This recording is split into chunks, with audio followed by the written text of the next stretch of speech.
Allah subhanahu wa ta'ala says, we all need to be honest when it comes to fulfilling the trust that has been entrusted upon us. If you are entrusted with something, fulfill it correctly. Make sure that you return the thing that you are trusted with to the rightful people. Allah says in verse number 58 of Surah An-Nisa, إِنَّ اللَّهَ يَأْمُرُكُمْ أَن تُؤَدُّوا الْأَمَانَاتِ إِلَىٰ أَهْلِهَا وَإِذَا حَكَمْتُم بَيْنَ النَّاسِ أَن تَحْكُمُوا بِالْعَدْلِ.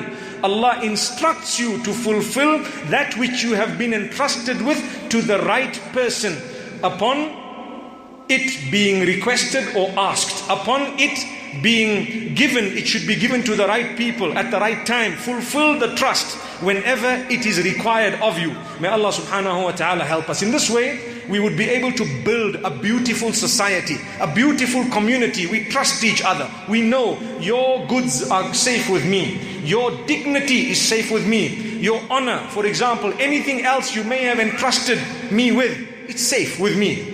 May Allah subhanahu wa ta'ala safeguard us. We have complaints of people who come sometimes for a problem, to find a solution to their problems, and they confide in you. That confidence is actually a trust.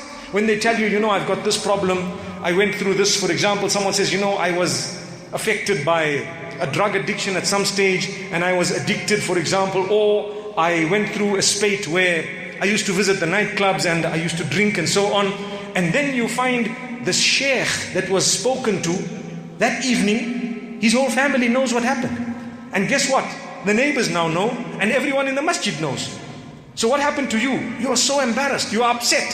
I went to get guidance, and look at this, the whole world now knows. Be careful.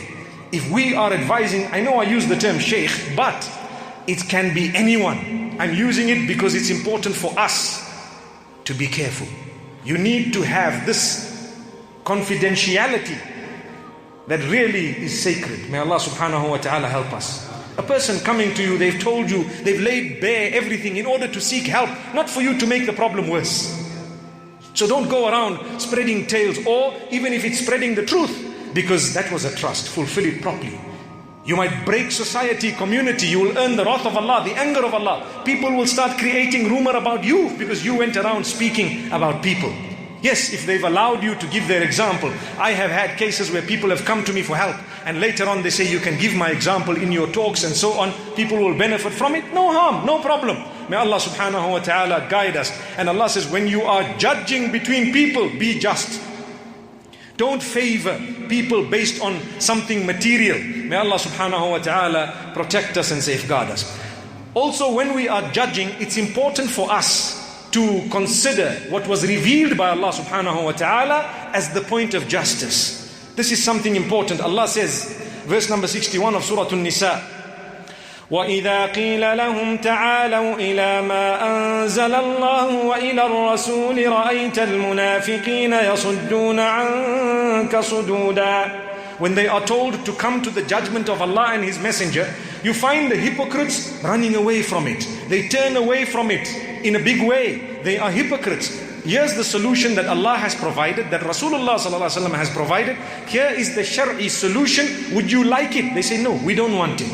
So Allah subhanahu wa ta'ala says, such people, they may be punished in this world first. Punishment might overtake them. Verse number 62, Allah says, فَكَيْفَ إِذَا أَصَابَتْهُمْ مُصِيبَةٌ بِمَا قَدَّمَتْ أَيْدِيهِمْ ثُمَّ جَاءُوكَ يَحْلِفُونَ بِاللَّهِ إِنْ أَرَدْنَا إِلَّا إِحْسَانًا وَتَوْفِيقًا. So do you see, if a calamity befalls them because of what they have done, because of what their hands have earned, if a calamity now befalls them, they will come rushing to you, O Muhammad sallallahu alaihi wasallam, swearing oaths that, you know what, we only intended goodness. We did not really mean bad. Allah subhanahu wa ta'ala says, those people, Allah knows about them. And Allah subhanahu wa ta'ala knows what they intended and what happened.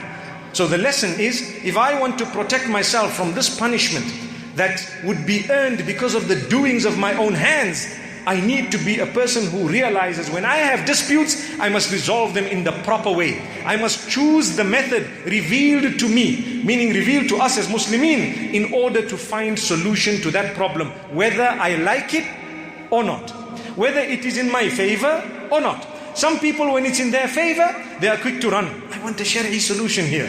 And when it's not in their favor, you are the last person they want to greet. May Allah subhanahu wa ta'ala forgive us. Then Allah subhanahu wa ta'ala tells us, verse number 82 of Surah An-Nisa, to ponder deeply over the verses of the Quran. We read the Quran, you will get a reward. We recite the Quran, you will get a reward. We read through the meanings of the Quran, you will get a reward. But there is a great reward to ponder over the meanings of the verses of the Quran. Allah subhanahu wa ta'ala tells us that quite clearly. Verse number 82, أَفَلَا يَتَدَبَّرُونَ الْقُرْآنِ. Will they not ponder very deeply over the verses of the Quran, over this Quran? It is very, very powerful. There is no conflict or contradiction in this book. Had it been from someone besides Allah, you would have found a lot of contradictions. Allah says, go, swim deep into the knowledge of the Quran, and you will find yourself growing in terms of closeness to Allah subhanahu wa ta'ala. May Allah subhanahu wa ta'ala help us all and guide us. I want to end on one note. When we greet each other, we need to make sure we realize it's an act of worship. Assalamu alaikum. And we respond, wa alaikumussalam. And you may add, if you want greater reward, wa rahmatullahi wa barakatuh. And you respond better than that greeting or equivalent. So Allah subhanahu wa ta'ala tells this to us. And in this way we will save ourselves from a lot of harm. The hadith says, if you want to spread peace, then you must spread the salam correctly. And you must know what it means.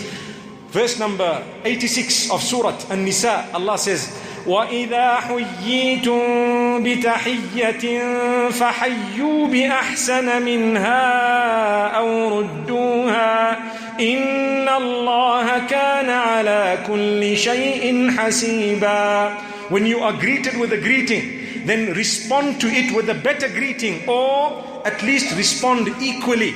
For indeed Allah is taking account of absolutely everything. May Allah subhanahu wa ta'ala bless us.